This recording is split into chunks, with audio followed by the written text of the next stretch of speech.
I've been grateful that the Repertory Theater of St. Louis has not, unlike many of its sister institutions, produced Charles Dickens' A Christmas Carol each December. And I have managed to avoid any of the many versions of it available at other theaters locally for some years now, except for the Imaginary Theater Company's delightfully mocking updated version in which poor Bob Cratchit squeezes into the ATM machine to dispense money at Scrooge's bank. My years of avoiding A Christmas Carol meant that when I attended the production that the Rep in its 50th year is bringing us now, I found myself saying not, "Oh well, I guess I can sit through yet another repetition of this tired, too oft-told tale," but this is like visiting with an old friend. And as the large cast assembled on the stage at the opening and individual voices began to recite the first words of the novella, I thought, you know, that guy was really quite a good writer. The large cast was assembled by director Stephen Woolf, who always does good work with crowds. And Dorothy Marshall Inglis has dressed them in a splendid array of Victorian clothes. She's careful, too, to mark the style changes when the story flashes back to Ebenezer Scrooge's younger days. But I did notice that when London's poor show up, as they will in Dickens' work, their clothes looked as fresh as those of their betters. I guess you can only make so many costume changes in the 2 hours traffic of our stage. And in that crowd on the stage were many familiar faces. Practically the entire cast is from St. Louis. The Dean of St. Louis Actors, Joe Neal Joplin, in his 100th rep role, is playing Scrooge's dead partner, Jacob Marley, the first of the 4 ghosts who starts the old miser on his path of redemption on Christmas Eve. Jacqueline Thompson is the ghost of Christmas Past, Jerry Vogel the ghost of Christmas Present, as well as Scrooge's benevolent earlier employer, Mr. Fezziwig.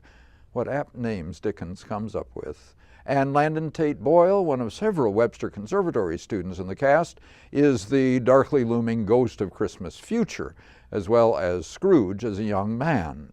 Michael James Reed played Scrooge's clerk, Bob Cratchit, Amy Louie, his wife, and Owen Hanford is Tiny Tim, one of several Muni kids on the Rep stage. Ben Nordstrom plays Scrooge's nephew, Fred, and in multiple roles in the ensemble are Peggy Billow, Alan Knoll, Chris Tipp, Susie Wall, and Donna Weinstein. It's a cast that proves that neither the Rep nor any other theater in St. Louis needs to go out of town to find performers of the highest caliber. Though the Rep has gone across the state to Kansas City to bring back frequent Rep performer John Rensenhouse to play Scrooge. Rensenhouse makes Scrooge as grasping, greedy, and mean as he should be. But he's fascinating to watch as Scrooge reacts to what the ghosts show him, beginning to recall what human sympathy might be like.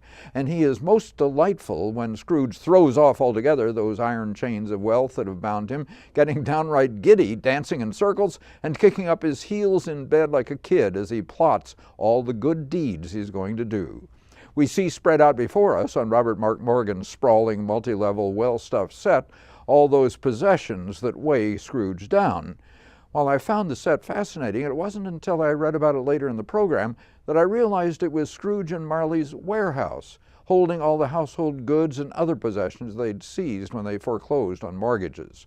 Rob Denton's lights and Rusty Wandel's sound highlight the contrast between bright day and the ghostly visions of the night, with flying effects by On the Fly Productions. Jeffrey Carter arranged and directed the occasional singing of carols, and Ellen Isom choreographed the dances. David H. Bell's adaptation of Dickens may send me back to the original check on changes he's made, but it's still basically A Christmas Carol, and if you don't overdo it, it is a splendid celebration of the spirit of the season. It is, and the Rep certainly did it very well.